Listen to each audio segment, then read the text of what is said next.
সেই দিনগুলোর কথা মনে হলে চোখে পানি রাখা যায় না। এতে আমার কোনো দুঃখ নেই, কিন্তু আমি আমার নিজেকে ঠিক রেখেছি। আমার ব্যক্তিগত জীবন, রাজনৈতিক জীবন স্বচ্ছ। বাংলাদেশ আওয়ামী লীগের সভাপতি মণ্ডলীর সদস্য, সাবেক মন্ত্রী ও প্রবীণ রাজনীতিবিদ তোফায়েল আহমেদ মারা গেছেন। সোমবার বিকেল 3:30টায় রাজধানীর স্কয়ার হাসপাতালে চিকিৎসাধীন অবস্থায় তিনি শেষ নিঃশ্বাস ত্যাগ করেন। মৃত্যুকালে তার বয়স হয়েছিল 82 বছর। হাসপাতাল কর্তৃপক্ষ ও তার পরিবার মৃত্যুর বিষয়টি নিশ্চিত করেছে।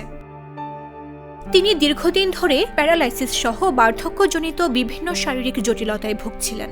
গত বছরের 28 সেপ্টেম্বর গুরুতর অবস্থায় তাকে হাসপাতালে ভর্তি করা হলে পরবর্তীতে লাইফ সাপোর্টে রাখা হয়।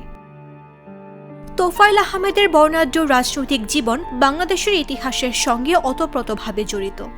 আমি বলার মানুষের কাছে কেউ ঋণী, তারা আমাকে ভালোবেসেছেন, এখনো ভালোবাসে। 1943 সালের 22 অক্টোবর ভোলায় জন্মগ্রহণ করা এই নেতা ছাত্র রাজনীতির মাধ্যমে মূলধারায় আসেন। 1969 সালের ঐতিহাসিক গণ অভ্যুত্থানের সময় তিনি সর্বদলীয় ছাত্র সংগ্রাম পরিষদের আহ্বায়ক এবং ডাকসুর ভিপি ছিলেন। ওই বছরের 23 ফেব্রুয়ারি রেসকোর্স ময়দানে লাখো জনতার উপস্থিতিতে শেখ মুজিবুর রহমানকে বঙ্গবন্ধু উপাধিতে ভূষিত করেন তরুণ এই ছাত্রনেতা তোফায়েল আহমেদ। 1971 সালের মহান মুক্তিযুদ্ধে মুজিব বাহিনীর অন্যতম প্রধান 4 সংগঠকের একজন ছিলেন তিনি।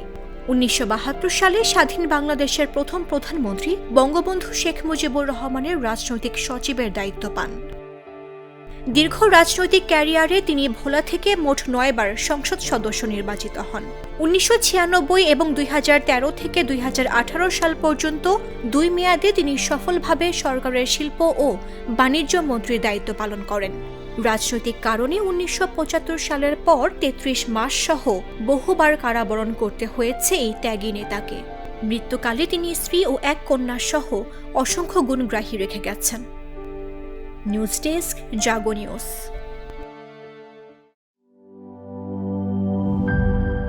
Lily premium gold soap 24 carat gold এনে দেয় রিয়েল গোল্ডেন গ্লো।